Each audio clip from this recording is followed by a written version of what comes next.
ৰাংগলৰ পৰা আহি আছিল নহয় সেই গাড়ী যে ইয়াত তিনিআলিত মই চলো কৰিলোঁ চলো কৰাৰ পিছত মোক ছাইড বিচাৰিলে মই আৰু চলো কৰিলোঁ যে নিজৰ ছাইডত যাব তাৰপিছত মই মানুহজনীক ক'লোঁ ছাইড বিচাৰি আছোঁ মই একদম চলো কৰি আহি মোৰ ছাইডত গৈছে মই আৰু উপায় নাপায় ব্ৰেক মাৰিছোঁ ছাৰ তেতিয়া মোক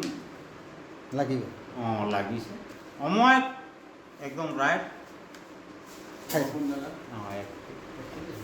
মই এইফালে পৰা আহি আছোঁ আহি থাকোঁতে মই এতিয়া শ্ল' কৰিছোঁ গাড়ীখন এখন এইফালে পৰা এখন ডাঙৰ গাড়ী আহি আছে ডাঙৰ গাড়ীখিনি এতিয়া শ্ল' কৰিছোঁ অলপমান শ্ল' কৰাওঁতে এইবাৰ পিছৰ পৰা আহি থকা টেম্পৰ কাৰণে তাত এনেকৈ মই অভাৰটেক কৰি কিনে মুঠতে মাৰি দিছে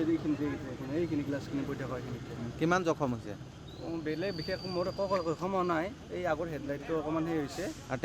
টেম্পুখন বাকী আগৰ হেড গ্লাছখন গৈছে মানুহ ইনজৰ হৈছে মানুহ ইনজৰ মেডিকেল লৈ গৈছে এম্বুলেঞ্চ এখন আহিছিল আপুনি ক'ৰ পৰা আহিছিলে মই আহিছোঁ গুৱাহাটীৰ পৰা ক'ত যাব মই যাম ডিব্ৰুগড়